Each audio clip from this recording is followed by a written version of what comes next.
자, 여러분 반갑습니다. 자, 이제 우리 중개법령의 한가운데 와 있습니다. 교재 295페이지 갑니다. 자, 295페이지가 개공사의 의무편 이렇게 되어 있고, 지금 여러분이 배우는 과목이 중개사법이잖아, 그죠? 법 과목은 법이라는 뜻은 권리와 의무를 규정하고 있습니다. 그 중에서 개공사의 의무편이 들어왔으니까 우리 법의 한가운데서 출발하고 당연히 중요합니다. 첫 번째는 가볍게 갑니다. 자, 295페이지 의무로서 첫 번째 기본 윤리가 있습니다. 1번 첫째 줄, 개공사 및 소공사는 전문 직업인으로서 품위를 유지하고 시인이 성실하게 공정한 중개 업무를 수행해야 한다 라는 게 기본 의무입니다. 앞으로 영업을 하실 때는 품위 유지하셔야 됩니다. 또 시인이 성실하셔야 되고, 매도인이나 매수인 한쪽 편만 드는 게 아니고 공정하게 중개 업무를 수행하라. 그래서 아주 가벼운 단원이죠. 어떻게 품위 유지합니까? 이런 거 질문하면 안 됩니다. 여러분 가진 게 지금 품위 그 자체죠. 품위 그 자체고, 어떻게 시인이 성실해야 됩니까? 이런 거 질문하면 안 되죠. 여러분 삶의 모토가 지금 시인이 성실하잖아. 공부하시고, 그죠? 품위 유지, 시인이 성실, 공정하게 중개 업무를 하라는 기본 윤리다, 그죠? 2번이 그래도 중요합니다. 별표 하나 찍어 놓고, 선량한 관리자의 주의 의무해서 중개계약과 유사한 민법상 위임계약에 근거하여 개공사에게 판례에서 부과하는 의무이다. 거기 판례 동그라미 합니다. 자, 그러면 이제 우리 전 과정에서 다음 중 판례가 제시하는 의무는 하면 답이 뭐다? 선량한 관리자의 주요 의무. 더 이상 설명할 내용이 없죠. 그래서 그 판례 하는 거 하나 체크해 놓습니다. 역시 가볍습니다. 넘어가면 비밀 누설의 금지가 있습니다. 모든 업종에서 비밀을 준수합니다. 여러분 의사도 환자의 비밀을 지켜줘야 되죠. 무슨 의사가 정신도 없이 저 사람은 코만 빼고 다 고쳤다 개사고 이런 소리 하면 안 됩니다. 고쳤기나 말았기나. 의사도 환자의 비밀을 지켜줘야 되고, 선생님도 학생의 비밀을 준수해줘야 되겠죠, 그죠? 그래서 모든 업종에 비밀 누설이 있습니다. 개공사 등은 이 법 및 다른 법률에 특별한 규정이 있는 경우를 제외하고는 업무상 알게 된 비밀을 누설하여서는 아니 된다. 개공사 등이 그 업무를 떠난 후에도 또한 같다 그랬습니다. 그래서 비밀 준수는 그 직책을 떠나더라도 지켜야 됩니다. 그러면 여러분에게 비밀 준수해야 됩니까? 이런 수준의 문제는 절대로 나오지 않습니다. 비밀을 지켜야 된다는 건 알고 있기 때문에 위반하면 제재가 뭘까요? 이거를 체크하셔야 되고, 하단에 동그라미 3번 제재 뭐죠? 1년 이하의 징역 1,000만 원 벌금입니다. 자, 그걸 잘 보셔야 됩니다. 비밀 누설을 위반하면 1년 징역 1,000만 원 벌금인데, 더 중요한 말이 바로 밑에 4번 반의사 불벌죄에 동그라미 합니다. 이 의무에 위반한 처벌은 피해자의 명시한 의사에 반하여 벌하지 않는다. 그러니까 독특하게도 저 사람이 비밀 준수를 위반했는데 피해자가 처벌하지 마세요 하면 처벌하지 않는 죄를 적용합니다. 그를 뭐라고 부른다? 반의사 불벌죄. 우리 중개사법에서 딱 하나 있습니다. 그래서 문제가 이렇게 출제된 바 있습니다. 다음 내용 중 반의사 불벌죄가 진행되는 것을 찾으시오. 답이 뭐? 비밀 준수 위반 됐죠? 이건 더 이상 설명할 내용이 없죠? 자, 여기까지는 가벼웠는데 이제 의무편에서 중요한, 지금부터가 중요합니다. 2번 중개 대상물에 대해서 확인 설명 의무가 부여되어 있습니다. 지금 의무편 지켜야 되는 것이 쭉 가고 있는데, 물건을 파는 사람 갑이 있습니다. 사는 사람 을이 있겠죠? 개공사가 지금 중개를 하는데 이 물건이 중개 대상물이죠. 자, 이 중개 대상물에 대해서 우리 법은 확인하고 개공사가 설명을 해야 될 의무가 부여되어 있습니다. 여러분 항상 지금부터 출발하는 의무편은 뭔가 위반했다 하면 무조건 제재가 붙는다는 걸 기억해 놓으셔야 됩니다. 자, 물건에 대해서 확인 설명 의무니까 이 물건을 잘 설명해서 매수자에게 설명을 잘해야 계약이 되거나 말거나 하겠죠. 그래서 우리 법은 저 물건을 확인하고 설명할 의무가 부여되어 있고, 중개 실무, 중개 법령에서는 가장 중요합니다. 설명이 되어야 계약이 체결되기 때문에. 자, 그래서 우리 현장에 나가보면 계약이 체결되고 난 뒤에 분쟁이 일어나는 게 전부 물건 때문에 분쟁이 생깁니다. 좋다고 샀는데 다 썩었더라. 바퀴벌레 안 나온다던데 2,000마리 나오더라. 바퀴벌레는 2마리만 나와도 벌벌벌 떨려지 2,000마리 한번 나와보세요. 어떻게 되는지. 그래서 좋다는 물건이 썩었더라 등등 물건에 대한 분쟁이 제일 많이 일어나니까 이 물건을 잘 확인 설명하라 라는 단원이 출발을 합니다. 이 단원이 중요하기 때문에 항상 출발할 때마다 제가 물었어요.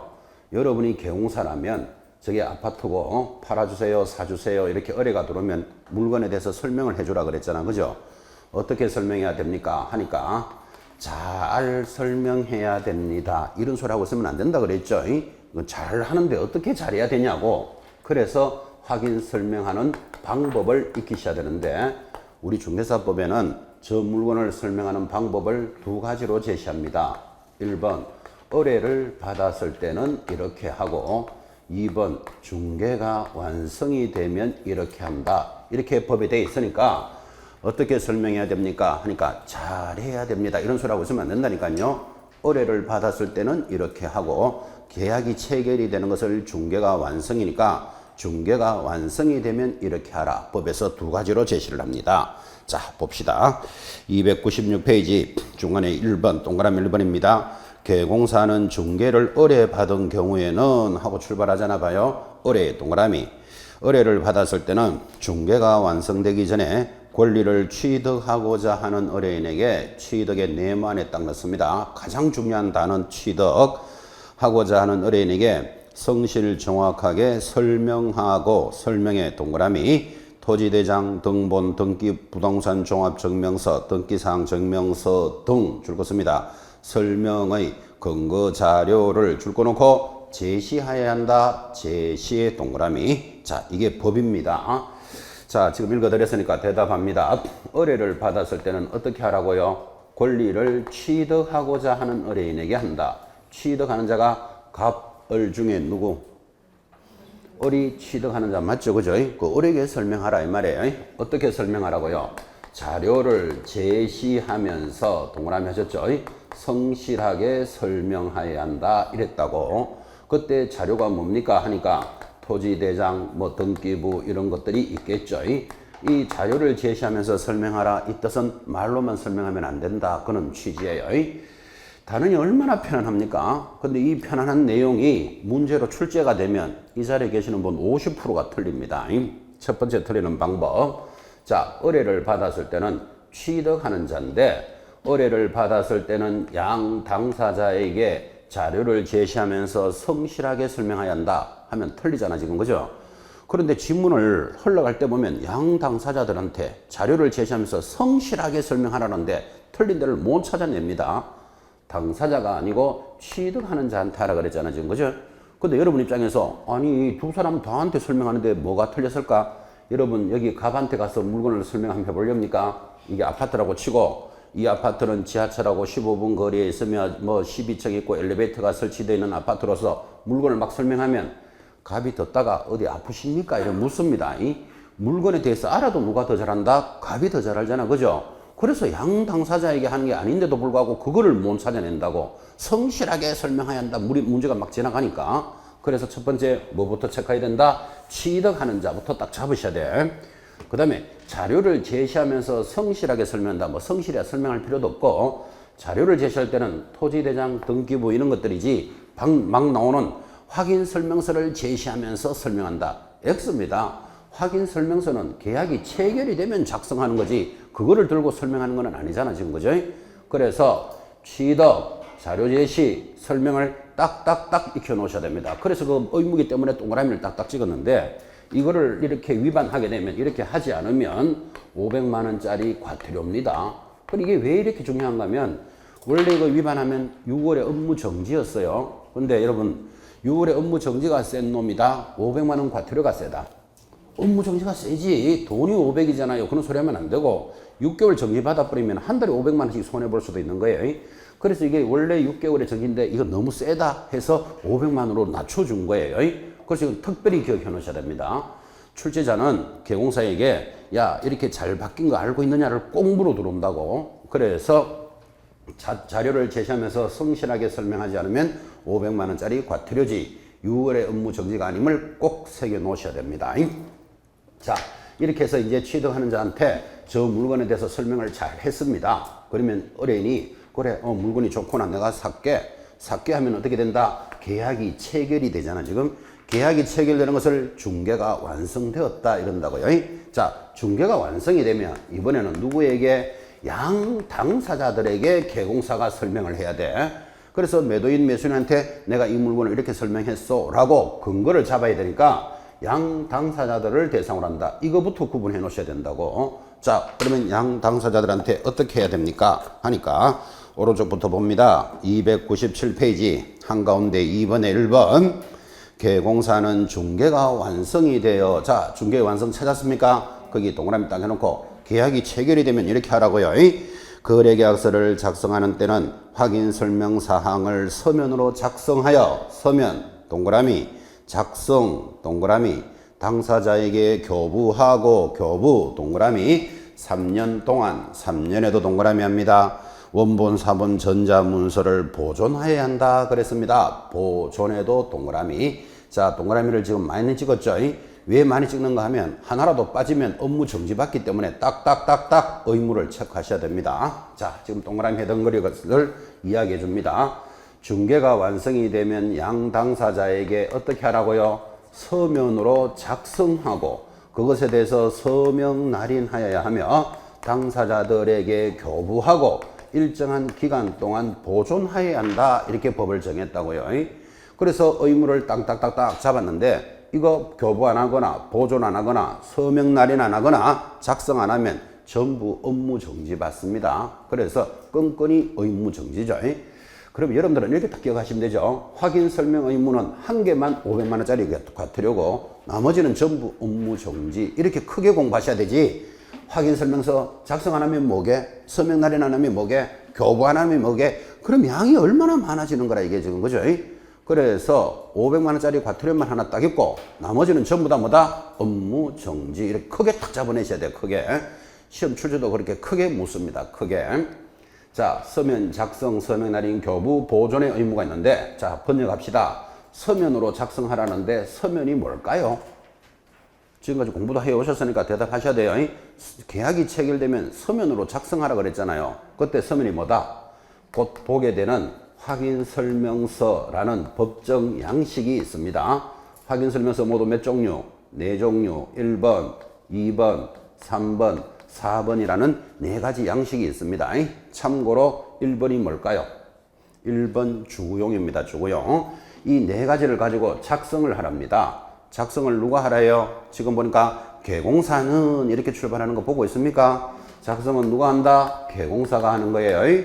서명 날인하래요. 그럼 작성한 것에 대해서 내가 작성했다는 책임을 지기 위해서 당연히 개공사가 서명 날인하는 거예요. 교부하랍니다. 자, 당사자들을 대상으로 교부해야 되니까 별도의 말이 없더라도 몇 통 작성하고 3통 작성해야 되지. 매도인, 매수인에게 하나 주고 자기도 일정한 기간 동안 보존해야 되잖아. 그죠? 몇 년간 보존한다? 3년간 보존하라 라고 지금 읽어드렸다고. 그래서 확인 설명서를 가지고 개공사가 작성하고 그것에 대해서 자기가 서명 및 날인하고 당사자들에게 교부해주고 자기는 그것을 몇 년 동안 3년 동안 보존하는데 이거 위반하면 전부 업무 정지 사유입니다. 자, 여기에 이제 법이 도입이 됐습니다. 작성을 할 때는 업무를 수행한 공인중개사도 작성할 수 있다. 여기 도입이 됐습니다. 자, 그러면 수행한 것을 작성을 하면 서명 날인도 수행한 공인중개사는 같이 서명 날인합니다. 자, 서명 날인을 같이 했더라도 교부나 보존은 누가 한다? 개공사의 의무입니다. 그래서 개공사가 위반하면 업무 정지 받는다. 그런 뜻이 지금 그 교재 한 장을 쫙 밑에 다 적어놨다고. 서명 및 날인은 이렇게 할 수 있고 이러면서 그죠? 그래서 지금 읽었던 내용을 필기를 하셨는데 필기는 얼마나 이렇게 깔끔합니까? 이렇게 깔끔하게 그 한 페이지를 딱 정리를 다 해드렸는데 이렇게 깔끔하게 정리하고는 이거를 다르게 해석하는 사람이 굉장히 많아요. 적어놓기는 이렇게 적어놓고 해석을 다르게 하더라고. 그래서 이 단원만 오면 이렇게 필기하고 꼭 이것을 확인 학습을 다시 합니다. 자, 잘 듣습니다. 지금 이 A가 개공사입니다. 여러분 개공사가 누구지요? 등록한 자 사장님이죠. 개공사가 계약을 체결했답니다. 그러면 확인 설명서는 누가 작성할 수 있다. 답은 개공사만 이렇게 대답합니다. 제가 틀리게 묻더라도 여러분 바로 대답하셔야 됩니다. 수행한 공사는 자기가 일했을 때 한다니까. 지금 일을 누가 했다? 개공사가 했다 그랬잖아요. 그죠? 다시 묻습니다. 일을 개공사가 계약을 체결했습니다. 그러면 확인 설명서를 누가 작성할 수 있다. 개공사만. 그러면 서명 날인은 누가 합니까? 개공사만. 그죠? 교부도 보존도 개공사가 해야 된다. 이 뜻이에요. 지금 적은 게. 한번 더 합시다. 이번에는 A가 개공사가 아니고 소공사입니다. 여러분 자격증 가지고 중개업을 하고 있는 직원이 있죠. 소공사가 계약을 체결했대요. 그러면 확인 설명서는 누가 작성한다? 많이 섞이고 있으니까 그렇죠. 이래가 갈 문제가 아니고 지금 일을 누가 했다고요? 소공사가 계약을 체결했다. 그럼 확인 설명서 누가 작성해야 됩니까? 하면 원칙은 개공사가 하는 겁니다. 사장님이. 그런데 업무를 수행한 공인중개사도 할 수 있다. 이렇게 대답한다고. 그러면 수행서는 작성하여야 한다면 틀려요. 어차피 안 해도 돼. 누가 하면 되니까. 개공사의 의무니까. 근데 확인 설명서는 하나인데 두 사람이 같이 니도 적고 두 사람이 적을 이유는 없잖아. 그죠? 자, 소공사가 계약을 체결하면 누가 작성합니까? 개공사가 작성하는 게 원칙인데 업무를 수행한 공사도 작성할 수 있다. 그럼 작성 안 해도 된다 이 말이잖아. 지금 안 하면 개공사가 하면 되니까. 자, 그런데 수행한 공사가 작성을 했어요. 그러면 서명 날에는 누가 한다? 개공사와 소공사 이렇게 대답하셔야 된다고. 그 개공사는 안 빠진다는 걸 잘 보셔야 돼요. 사장님이기 때문에. 작성을 하면 같이 서명 날인하고, 그러면 작성한 것을 누가 교부하고? 개공사가 교부해야 돼요. 보존도 누가 한다? 개공사가 보존해야 돼. 지금 그걸 필기한 거라고요. 다시 한번 더 합시다. 이번에는 소공사가 아니고 이 사람이 중개보조원입니다. 여러분 자격증 없이 일하는 중개보조원이 있죠. 이 사람이 계약을 성사시켰답니다. 확인 설명서는 누가 작성할 수 있다? 개공사만. 서명 날인은 누가 합니까? 개공사만. 교부나 보존도 개공사가 해야 돼. 그러면 중개보조원은 계약을 체결하고 나면 뭐 하면 되지요? 옆에다 적습니다. 빤히 쳐다본다. 이렇게 딱 적어놓습니다. 잘 적어놓으면 빤히 봐도 되고 약간 삐딱하게 봐도 관계는 없습니다. 그러면 중개보조원의 역할은 작성 서명 날인의 의무가 없다라는 걸 알 수 있죠. 그죠? 이게 소공사와 보조원의 차이점을 머리로 익혀 놓으셔야 돼. 중개보조원은 뭐 하고 있으면 된다고요? 빤히 쳐다보면 돼. 잘 적는가 못 적는가. 그래서 개념을 익혔습니다. 자, 이제 확인 설명하는 방법을 알았다면 드디어 뭐를 설명해야 됩니까? 저 물건에 대한 설명 사항이 무엇일까요? 이렇게 갑니다. 자, 교재 296페이지 하단에 보면 2번 확인 설명 사항 찾았습니까? 자, 거기 1번부터 오른쪽에 10번까지 쫙 제시를 했는데 양이 많아도 반드시 출제되니까 암기표에 당연히 들어가 있겠죠. 그래서 암기표 6번 봅니다. 암기표 6번을 잘 정리하시고 그걸 교재에다가 따라가면서 동그라미까지 하는 성의를 가지셔야 됩니다. 자, 암기표 6번 보고 있습니까? 확인 설명 사항이 무엇입니까? 하니까 뭐라고 암기합니까? 중, 도, 수, 도, 소, 공의 세, 예, 시를 확인 설명합니다. 지금 이 시간에 암기합니다. 확인 설명할 사항은 중도, 수도, 소, 공의 세, 예, 시를 확인 설명하니까 좀 빨리 읽으면 색시까지 확인한다. 색시도 확인해 줍니다. 그때 중이 뭘까요? 하면 여러분들은 중개 대상물만 찾아내면 돼. 그러면 소재지, 지분, 지목, 면적 등의 기본적인 사항, 이게 시험에 저절로 올라온다고요. 자, 도가 뭐다? 도배를 기억하라 그랬습니다. 도배 하면 저절로 벽면의 상태 나타납니까? 수 하니까 뭐가 보인다? 수도 찾아라 그랬잖아. 그죠? 수도만 찾으면 전기, 가스 등 시설물의 상태. 저게 빌라라고 치고 이 빌라에는 엘리베이터가 설치되어 있음. 이런 것들을 설명해줘야 손님이 오든지 말든지 하겠죠. 그래서 수도, 전기, 가스 등 시설물의 상태. 도 하면은 도로입니다. 18m 도로를 물고 있고 지하철역에서는 5분 거리에 있으며 재래시장은 또는 백화점은 몇 분 거리에 있다. 이런 것들을 도로라 합니다. 소 하니까 뭐가 보인다? 소유권만 찾아라 그랬잖아. 그죠? 그럼 여러분들은 소유권만 찾아내면 시험에서 전세권, 저당권 등의 권리관계 저절로 올려줍니다. 공 하니까 뭐가 보인다? 공법이 보여야 돼. 공법상, 제한상. 뭐 토지거래 허가지역입니다. 투기과열지구입니다. 이런 것들을 설명해 줍니다. 세가 뭐지요? 취득에 따른 조세, 양도가님을 조심하셔야 됩니다. 우리 개공사들은 지방에서 일하기 때문에 지방세로서 취득세만 설명하지 국세인 양도세를 설명하지 않습니다. 취득에 따른 조세, 얘가 뭐다? 예정가격, 실이, 보수와 실비도 설명해라. 그래서 저 물건을 구입할 때 매수자는 내가 이거 사면 수수료 얼마 준비해야 됩니까? 이거 물어본다, 물어보겠지. 그래서 보수와 실비에 대해서도 설명해 주라. 이를 설명사항이라 한다고요. 양이 굉장히 많죠. 많아도 시험에서 안 빠지기 때문에 반드시 익히셔야 됩니다. 자, 다시 한 번 더. 제목을 잡아야 뭐 노래 가사라도 찾아내지, 그죠? 그래서 확인 설명할 사항이 무엇입니까? 하면 뭐라고요? 중, 도, 수, 도, 소, 공의 세, 예, 시를 확인 설명한다. 이렇게 대답하고 빠르게 읽어서 색시까지 확인해 줍니다. 자, 지금은 여러분이 그 암기표에 한 단원을 지금 암기하는데 의미가 있지만 그 6번을 지금 보고 계시는데 옆에 5번을 보면 정보 공개 사항 찾았습니까? 비슷하잖아요. 중도, 수도, 소공의 예공을 공개한다. 이렇게 돼 있다고. 그러니까 이걸 두 개 붙이는 이유는 문제를 이래 묻는다고요. 정보를 공개하지 않는 걸 찾아라. 이렇게 나온다고요. 그럼 그 두 개 붙어 있는데 정보가 여기 있으니까 아닌 거 하면 이쪽에 딱 봐야 되죠. 세, 실이 답이에요. 취득에 따른 조세, 보수와 실비, 이게 답으로 들어온다고. 자, 지금 확인 설명하는 걸 6번을 보고 계시는데 확인 설명하지 않는 것을 찾아라 이런다고. 그럼 옆에 딱 보니까 뭐 공시지가가 딱 보여야 된다고요. 왜 그러냐면 중도, 수도, 소공예는 정보든지 확인이든지 다 해야 돼. 그래서 지나 개나 다 해야 되는 게 뭐다? 중도, 수도, 소공예예요. 그렇게 맞추려고 지금 말을 그래 만들어 놓은 거라고요.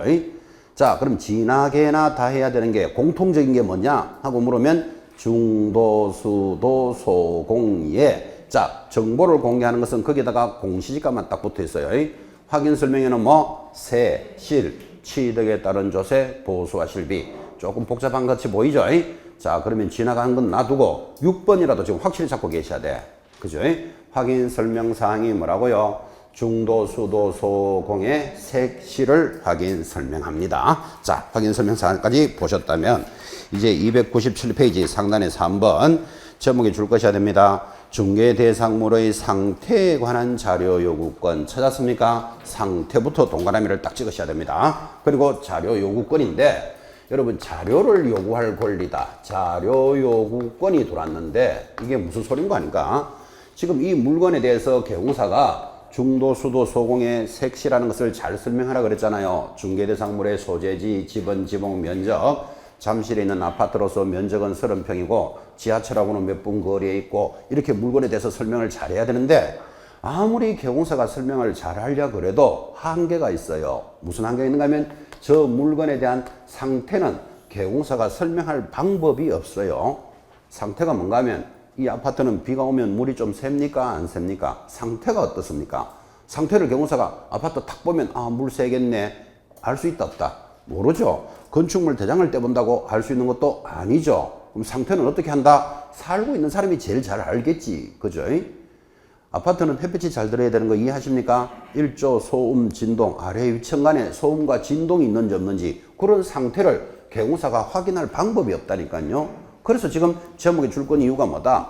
자료 요구는 뭐에 대해서? 상태에 대해서 요구할 수 있지. 권리관계나 입지 조건을 요구할 수 있다. 그러면 틀린다고요.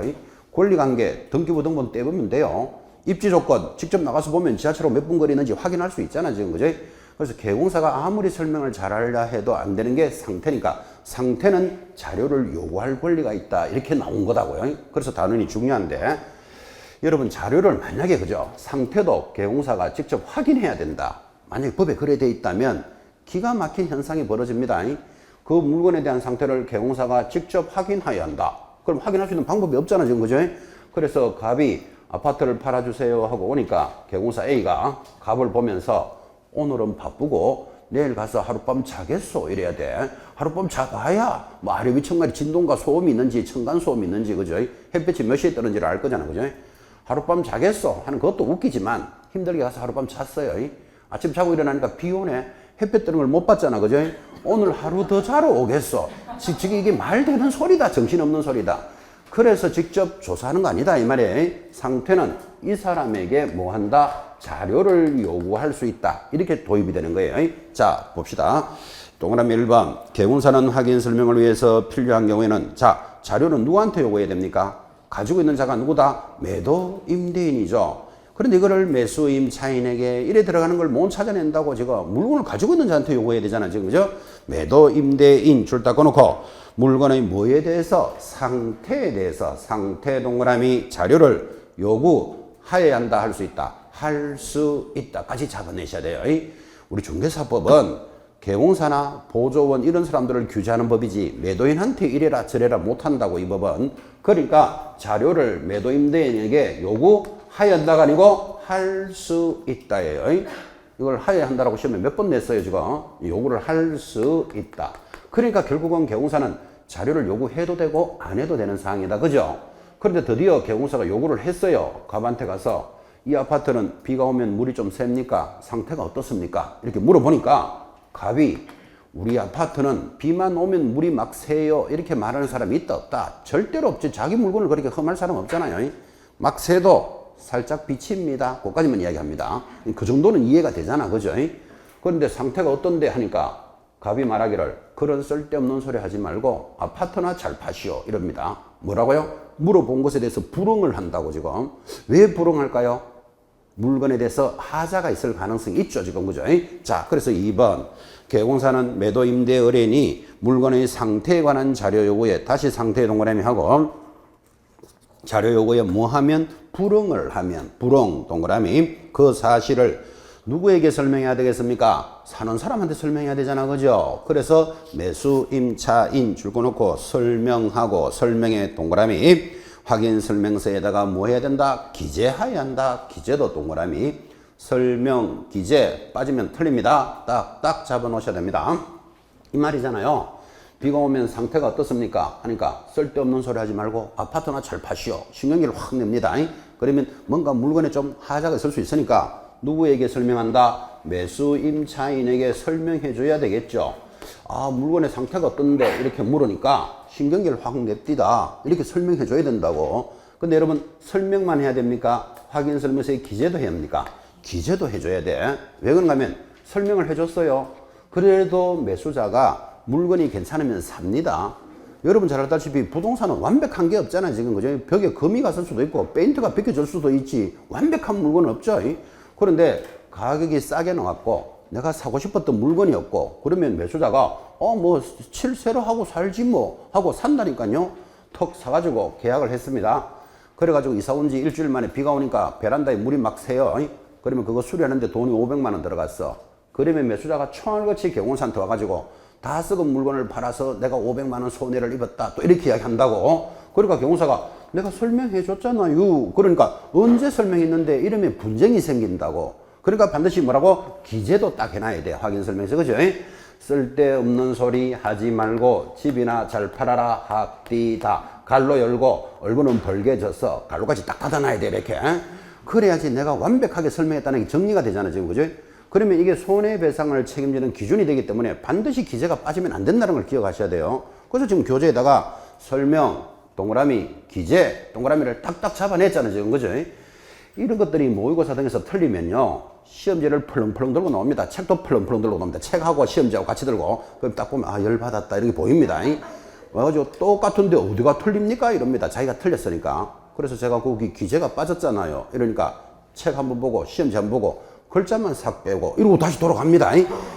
그 속으로 원래는 이렇게 걱정합니다. 원래는 지금 그걸 글자 빠진 문제가 아니라니까 지금 그저 기재를 반드시 들어가야 된다니까 손해배상의 기준이 되기 때문에 그래서 설명하고 기재해야 한다. 개념을 잡았습니까? 이걸 글자 싹 빼고 낸 문제다. 그런 개념이 아니잖아 지금 이게 그죠?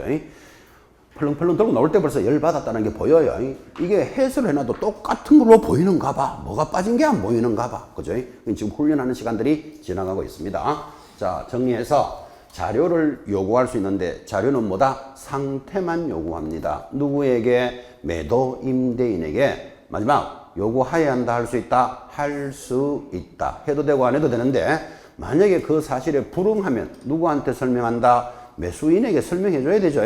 그리고 설명만 하는 게 아니고 확인 설명서에다가 기재도 딱 해놔야 돼. 쓸데없는 소리 하지 말고 집이나 잘 팔아라 합디 다 이렇게 딱 기재해놔야 된다고요. 기사는까지 정리를 하셨습니다. 자료 요구권입니다. 자, 자료 요구권까지 정리 들으시면서 이제 그 밑에 확인 설명서에 교부해서 드디어 확인 설명서 양식을 보게 됩니다. 그냥 넘기시면 자, 299페이지 상단 확인 설명서 1번 나타났죠. 1번 봤으니까 기념으로 줄 닦아요. 그거를 뭐라 부른다? 주거용이다. 그죠? 주거용은 아파트나 빌라 이런 거겠죠. 그래서 밑에 양식을 딱 보니까 확인 설명의 근거 자료 찾았습니까? 거기 두 개 체크표 해요. 등기 권리증 앞에 체크표, 밑에 예를 들어서 임야도 체크표 하고 있습니까 지금? 그러면 내가 요거 두 개를 가지고 설명했다. 자료를 제시해 주는 거예요. 뭐 또 옆에 또 있으면 다른 것도 설명하면 되겠지. 그리고 바로 밑에 대상 물건의 상태에 관한 자료 요구 찾았습니까? 다시 상태에 동그라미 해놓고 옆에다가 불응 이래 적어 놓으셔야 돼. 거기다가 쓸데없는 소리 하지 말고 집이나 잘 팔아라 이렇게 적어 놔야 된다고. 불응했을 때 적는 칸이에요. 찾았나요? 그리고 내려가면 1번 개공사의 기본 확인사항 찾았습니까? 기본 확인사항의 동그라미. 그리고 눈으로 쓱 보시면서 그냥 넘기시면 두 번째 교재 300페이지 한가운데 있습니다. 개공사의 세부 확인사항 찾았습니까? 세부 확인사항 동그라미. 오른쪽 갑니다. 중개보수에 관한 사항 찾았나요? 중개보수 동그라미. 그럼 지금만 체크하는 것만 가지고도 볼 수 있는 거. 확인 설명서는 첫 번째 기본 확인하는 게 있다. 두 번째 세부 확인하는 게 있다. 세 번째 뭐 보수로 설정이 돼 있구나. 그거를 보여준 거예요. 그리고 그 양식 밑에 보니까 매도 매수인이 서명 날인하죠. 근데 매도 매수인은 서명 및 날인이다 또는이다. 아, 또는 찾아냈습니까? 작은 글씨 또는의 동그라미예요. 매도인이나 매수인은 서명 또는 날인합니다. 그러니까 확인 설명서에 손님들한테 야 서명도 하고 날인하라 이렇게 할 수가 없다고. 그래서 의뢰인들은 서명 또는 날인인데 바로 밑에 개공사들은 전부 다 뭐 서명 및 날인합니다. 그래서 우리 중개사법은 서명도 하고 반드시 도장도 찍습니다. 이거 빠지면 6월의 업무정지니까 그 차이를 잘 보셔야 돼요. 손님들은 무함하면 되고 사인만 해도 돼. 서명 또는 날인. 근데 개공사는 반드시 서명 및 날인하는 거 보고 있습니다. 자, 그런데 개공사가 몇 칸이 있습니까? 밑에 개공사가 두 칸이 있잖아요. 거기 왜 그럴까요? 공동중개를 했으면 개공사가 공동중개사는 다 적어라 이런 뜻이에요. 그럼 공사 두 명이면 그걸 적어 놓으면 되는데 네 명이 공동중개 할 수도 있는 거잖아요. 그럼 네 명이면 어떻게 해야 될까요? 지금 그 칸은 두 칸밖에 없잖아. 지금 개공사 적어내는 칸이. 그죠? 그럼 공동중개하면 개공사 다 적으라는 뜻으로 두 명을 적어놨는데 만약 개공사가 네 명이 된다. 그러면 이걸 어떻게 해야 됩니까? 확인 설명서에 보면 다른 종이에 적어서 갖다 붙여라 이래 돼 있다고. 별지에 작성해서 붙여라. 그럼 그게 무슨 뜻인가 하면 관계되는 개공사들은 다 적어야 된다 이 뜻이에요 이게. 그죠? 그럼 이런 내용들이 한 장 넘겨보시면 교재 302페이지 거기 작성 방법 나옵니까? 이 작성 방법에 이 내용이 나온다고. 자, 그러면 302페이지 제일 밑에 12번 일단 한번 봐요. 12번 공동중개 시 참석한 개공사, 소공사를 포함하여 모두 서명점이지만 이거는 무조건 서명 및 날인입니다. 개공사는 서명 및 날인하여 두 명이 넘는 경우에는 어떻게 해라? 별지로 작성해서 갖다 붙여라. 첨부해라. 이렇게 돼 있잖아. 그죠? 그러니까 지금 보고 있는 확인 설명서 작성 방법에서 무조건 한 문제가 나온다고. 근데 이거를 지금 기본 수습할 때마다 꼭 작성해 보세요. 작성해 보세요. 소리 지금 몇 번째 하고 있지만 아직도 작성 안 해 보시면 계신다면 302페이지 지금 보고 계시는 페이지 제일 위에다가 또 적어요. 지금 받아쓰기. 반드시 작성해 본다. 이렇게 적어야 돼. 앞에 있는 것을 눈으로 보는 것보다 이렇게 한번 적어봐야 이제 내용이 나와요. 근데 작성하다 보면 여러분 잘 못 적는 부분이 나오겠지. 3번을 잘 못 적겠다. 5번을 못 적겠다. 그럼 지금 작성 방법 보고 5번을 보고 적어 넣으면 된다고. 이렇게 하는 게 한 문제를 무조건 맞추는다고요. 302페이지 제일 위에 적었습니까? 반드시 작성해 본다. 옆에다 사인까지 딱 해요. 이제 이 정도로 해놔놓고도 이제 약속 지키는지 안 지키는지 사인까지 딱 해놓습니다. 이거 작성하는데 10분 몇 분 걸린다? 10분만 하면 작성합니다. 그러면 한 문제 맞췄습니다. 그래서 반드시 앞에 있는 거 작성해 볼 것. 사인해요, 빨리. 사인 딱까지 딱 해놓고 꼭 작성해 봅니다. 자, 오른쪽 303페이지 제목에 줄 것입니다. 확인 설명서 2는 뭐다? 비주거용 건축물. 비주거용이 뭐지요? 상가, 공장, 뭐 여관 이런 것들을 거래하면 여기에 적습니다.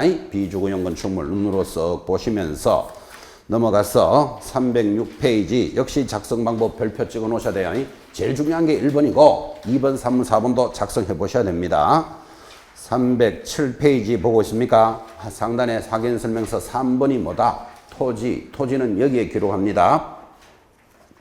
눈으로 양식을 쓱 보시면서 한 장 넘기시면 309페이지 또 작성 방법 별표 작성해 보셔야 돼요. 1번은 무조건 해봐야 되고 작성해 봐야 됩니다. 넘어가서 확인 설명서 4번 양식이 제목이 뭐죠? 임목광업재단, 공장재단, 우리를 준부동산이라고, 준부동산은 좀 단출하게 생겼죠. 이렇게 양식을 눈으로 보시면서 또 한 장 넘기면 작성 방법 체크하시고 이제 313페이지 지금 지나간 네 가지를 딱 줄여서 만들어 놨어. 이 표를. 그러니까 이 표가 아주 좋은 표겠죠. 그래서 313페이지 한 장의 표가 딱 나오니까 제일 위에 별표 딱 찍어 놓고 항상 지금 상단에 1번 주거용을 기준으로 나머지가 있다 없다를 비교해 주는 표다 이런 뜻이에요. 이거 보기보다 양이 많죠. 양이 많아도 앞으로 천천히 의식을 해 놓으셔야 돼요. 공부하는 방법 6번 봅니다. 자, 주거용의 6번이 뭡니까? 비선호시설. 비선호시설이 뭘까요? 쓰레기 매립장, 화장장 있음 없음을 표시하라고 그 동그라미 딱 돼 있잖아. 그죠? 근데 옆에 보니까 비주거용에는 적을 필요 있다 없다? 없다고. 공장, 식당 이런 거 거래할 때는 거기 적을 필요 없어요. 토지에는 들어간다 안 들어간다? 들어가지. 동그라미. 거기 4번의 준부동산에 대해서는 거의 문제 안 나옵니다. 그 1, 2, 3번 정도만 잘 보시면 돼. 그래 이게 있다 없다를 지금 보고 있는 거예요. 자, 다시 내려가서 거기 13번 보시기 바랍니다.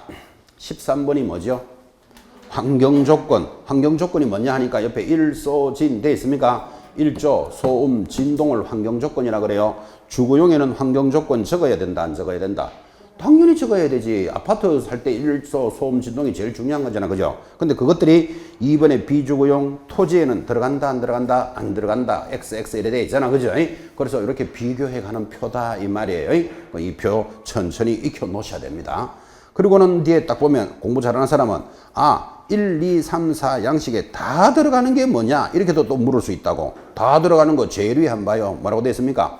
물건의 표시는 다 들어가. 이해됐습니까? 제일 밑에 한번 보십시오. 수수료 실비 들어간다 안 들어간다? 다 들어가. 당연히 수수료 받으려고 지금 하는데 그 빠질 내용이 없죠. 그죠? 이런 것들도 눈으로 볼 수 있다고. 공통적으로 다 들어가는 거 이런 것도 있다. 그죠? 그래서 이 표를 천천히 익혀 나갑니다.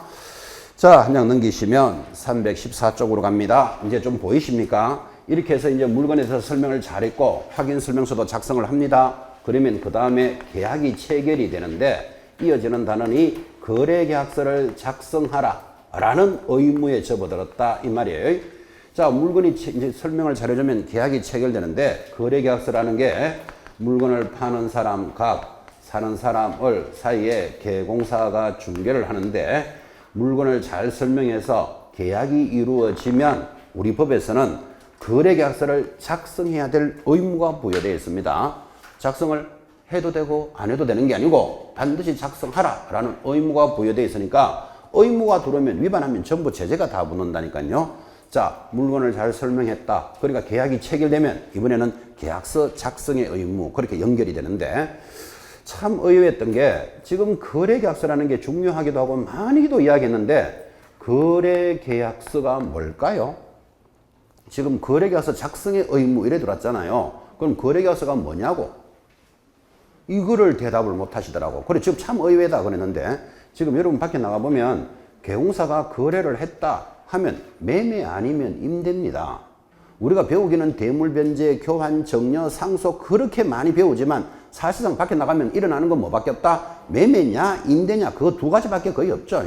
그러면 매매 계약서, 임대차 계약서를 거래 계약서라 합니다. 거래 계약서라고 그렇게 많이 듣고도 결코 그게 뭔지 모르고 있으면 안 된다 지금 이 말이에요. 그럼 지금 단원이 무슨 단원이다? 매매 계약서, 임대차 계약서를 작성하는 의무가 있다 이 말이에요. 그게 거래 계약서니까. 됐습니까? 개념 잡으셔야 됩니다. 자, 그러면 거래계약서 작성의 의무 첫째 줄에 이렇게 합니다. 1번 계공사는 또 누가 작성해야 된다? 계공사가 작성을 합니다. 계공사는 중개 대상물에 대해서 중개가 완성이 되면 중개 완성이 뭐라고요? 계약이 체결이 되면 그 말이에요. 거래계약서를 작성하여 작성의 동그라미 의무입니다. 이거 당사자에게 교부하고 교부 동그라미 5년 동안 5년 동그라미 사본 원본 전자문서를 뭐 보존해야 한다. 보존해도 동그라미. 자, 의무가 끈끈이 출발했는데 지금 읽어드렸지만 대답해 보시기 바랍니다. 계약이 체결되면 계약서를 작성하고 그것에 대해서 서명 날인하여야 하며 당사자에게 교부하고 일정한 기간 동안 보존하여야 한다 그랬는데 작성 안 하면 업무 정지, 서명 날인 교부하면 전부 업무 정지입니다. 그래서 거래계약서 크게 공부해요. 거래계약서 위반했다면 전부 업무 정지 탁 잡아 있어야 된다고. 자, 그리고 번역하기를 작성을 누가 하래요? 개공사는 지금 이렇게 나가잖아요. 그래서 계약서 개공사가 작성합니다. 서명 날인 누가 해야 될까요? 당연히 개공사가 해야 되지. 교부하랍니다. 당사자들에게 교부해 줘야 될 거니까 보나마나 몇 통 작성하고 세 통 작성하고 이렇게 나가는 거죠. 그리고 보존하래요. 몇 년 동안? 당연히 5년간 보존하여야 한다. 자, 좀 전에 했던 확인설명서 몇 년 보존? 3년. 중요합니다, 이거. 그 다음에 거래계약서는 몇 년 보존? 5년. 더 중요하니까 5년 보존하라 그랬겠지, 그죠? 자, 작성, 서명 날인 교부 보존의 의무가 있고 도입되기를 아까 확인설명서가 똑같아요. 업무를 수행한 공인중개사가 있다면 수행한 공인중개사도 작성할 수 있다. 그죠? 자, 수행한 공인중개사 작성을 하면 서명 날인도 개공사와 수행한 공인중개사는 같이 작성하는 거예요. 서명 날인 하는 거예요. 서명 날인을 했더라도 교부 보존은 누가 한다? 개공사의 의무예요. 그래서 개공사가 이를 위반하면 6월에 정지다. 지금 이렇게 가고 있고 저 옆에 있는 내용하고 똑같으니까 또 똑같다는 걸 전달하려고 또 여기까지 이야기합니다.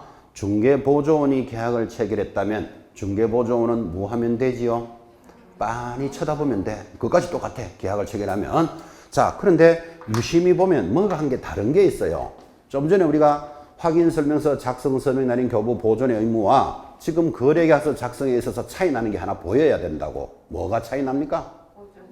그렇지. 보존기간 일단 차이 나죠. 요거 5년, 저거 3년. 또 진짜 중요한 게 이거예요. 우리 확인설명서는 법정 서식 있잖아. 서면이. 그래서 지금 1, 2, 3, 4 양식을 보셨죠. 거래계약서는 서면이 있을까요? 없을까요? 다섯 번째, 서식은 어떻게 될까요? 하니까 여기는 법정 서식이 없다. 이게 가장 큰 차이예요. 좀 전에 확인설명서는 1, 2, 3, 4 보셨죠? 거래계약서는 법정 서식이 없어요. 그런데 이거 법정 서식이 없다는 걸 잘 이해를 못해. 왜 그런가 하면 이게 예를 들어서 100억짜리 빌딩이라고 칩시다. 100억짜리 빌딩. 그럼 100억짜리 빌딩을 사고 팔면 돈 100억이 왔다 갔다 하는데 어디에 적어야 됩니까? 서식은 하니까 법정 서식이 없다. 그러면 아무데나 작성해도 좋다. 이런 뜻이에요, 이게. 아, 근데 거래계약서를 아무데나 적어도 될까라고 생각하고 싶어진다고. 그래서 이게 중요하다 이 말이에요. 법에 한번 보시겠습니까? 서식에 대해서. 교재 314페이지. 314페이지 한가운데 계약서의 법정 서식 찾았습니까? 옆에 뭐라고 되어 있습니까? 없음. 딱 되어 있잖아, 벌써. 그죠? 그래서 바로 밑에 법조문이 들어오는데 이거 암기하셔야 됩니다. 국토장관은 개공사가 작성하는 거래계약서에 표준이 되는 서식을 정하여 이의 사용을 권장할 수 있다. 이게 법조문이에요. 이거 암기하셔야 되는데 암기라는 뜻은 국토장관은 이렇게 가는데 이거를 중개협회는 하면 벌써 틀렸잖아요. 또 거기 사용을 권장하여야 한다 하면 X잖아요. 지금 할 수 있다라고 되어 있잖아. 그죠? 토시 하나까지 딱 암기해 놓으셔야 됩니다. 매년 시험에 나옵니다. 매년. 그래서 이 법조문을 딱 보니까 국토장관이 만들었다 안 만들었다 만들어 놓지도 않았고 또 만들었다 하더라도 반드시 사용할 필요도 없는 거예요. 요청할 수 있다잖아. 지금 그죠? 그래서 결국은 거래계약서는 법정 서식이 없다예요. 그래서 의미를 딱 찾으셨는데 왜 법정 서식이 없을까요? 못 만들어서 그럴까요? 거래계약서를? 아니고 자본주의. 여러분들이 살고 있는 이 시대는 자본주의죠. 자본주의 국가는 계약 자유의 원칙이 보장되어 있습니다. 계약 자유란 말은 이런 뜻입니다. 이 아파트를 이 사람한테만 팔아라. 그런 규정이 없다. 없지. 이 사람한테 팔아도 되고 저 사람한테 팔아도 되고. 이를 상대방 선택의 자유, 금액의 자유, 계약 체결의 자유, 형식의 자유, 방식의 자유. 어떤 방식으로 계약해도 돼. 그래서 자본주의는 계약에 대해서 자유의 원칙이 주어져 있으니까 이런 계약서를 쓰라라고 못 만든다니까요. 그래서 법정 서식이 없는 거예요. 자, 그러면 이런 말도 나와도 되나요? 100억짜리 빌딩을 거래하고도 계약서는 발톱에 작성합시다. 이래도 된다, 안 된다? 되지. 좀 안 된다고 생각하는 사람 있죠, 지금. 중요한데. 계약은 법정 서식이 없으니까 아무데나 적어도 되잖아, 지금. 발톱에 적어도 돼요. 발톱에 어떻게 적죠? 바늘로 막 새겨야 되지, 뭐. 매도인 누구, 매수인 누구. 근데 지금 현장에 나가보면 발톱에다가 작성하는 사람이 있다, 없다? 없죠. 왜? 발톱에 작성하면 몇 개 뽑아가지고 3개 작성해가 하나는 5년 동안 뽑아가 보관해야 돼요, 지금. 그 보통 일이 아니잖아, 그죠? 그래서 발톱에 안 적고 전부 종이에 다 적어 놓는다고. 그죠? 법정 서식이 없다를 그 정도로 좀 설명했어요. 자, 그런데 법정 서식이 없어서 발톱에 작성해도 된다. 그러니까 뭔가 좀 불안하잖아요. 100억짜리 빌딩을 거래해도 그러면 손톱에 작성해도 된다. 뭔가 좀 불안하잖아, 그죠? 그래서 우리 법은 그렇지만 필수 기재사항은 있다라고 보완을 딱 하는 거예요. 그래서 계약서는 아무데나 작성하더라도 다음 9가지 필수 기재사항은 반드시 기재해야 된다. 그래서 이 필수 기재사항은 시험에서 빠진 적이 없다고요. 그죠? 자, 거래계약서의 필수 기재 교재 9가지 밑으로 내려오지만 당연히 암기표에 들어가 있겠죠. 9번 찾았습니까? 그리고 이 시간에 암기합니다. 9번 찾았나요? 거래계약서의 필수 기재니까 그부터 가는 거예요. 거물의 인권은 거기 있는데 거기가 어디다? 개조부를 반드시 기재하라. 지금 이 시간에 암기합니다. 돌아갈 시간 없으니까. 거래계약서의 필수 기재는 거물의 인권은 거기 있는데 거기가 어디? 개조부인데 이 개조부가 왜 옆으로 붙었는가 하면 원래는 6가지가 필수 기재였어요. 근데 나중에 3가지가 추가되기 때문에 옆으로 3개가 더 붙었습니다. 그가 뭐죠? 거래 당사자 인적사항 반드시 적어야 됩니다. 물건의 표시, 인도 일시, 권리가 이전되는 내용, 거래 대금과 계약금의 지급 방법, 기타 약정사항, 걔는 뭐다? 계약일자, 조건과 기한, 확인설명서, 교부일자는 반드시 기재해야 된다. 거래계약서의 필수 기재 굉장히 중요합니다. 그래서 거물의 이렇게 기억해요. 거물이라는 게 큰 물건의 인권은 거기 있는데 거기가 어디다? 개조부. 이렇게 말도 안 되지만 기억해 놓습니다.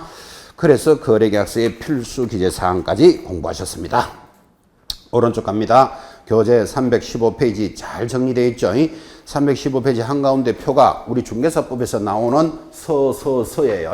서가 뭔가 하면 첫째 뭐 일반 중개계약서, 전속 중개계약서, 지금 좀 전에 했던 확인설명서, 그리고 지금 하고 있는 거래계약서. 우리 중개사법에서 나오는 서는 이거 4가지예요. 이 서류에서 모든 게 정리가 된다고. 요걸 딱 표시해 놨다고. 서명 또는 날인, 서명 및 날인. 제일 밑에 보면 요거는 보존 안 한다, 몇 년 보존한다, 보존한다 이렇게 돼 있죠, 그죠? 요 표 잘 정리되어 있으니까 별표 딱 찍으시 놓고 익혀 놓으셔야 됩니다. 이거 위주로 지금까지 수업이 진행됐습니다. 자, 이어지는 의무가 이제 손해배상을 책임지기 위해서 보정을 설정해라 라는 또 의무편으로 접어듭니다. 오늘 수업은 중요한 단원입니다. 경우사 지켜야 될 의무가 진행되고 있습니다. 지금 10분 쉬었다가 손해배상 책임합니다.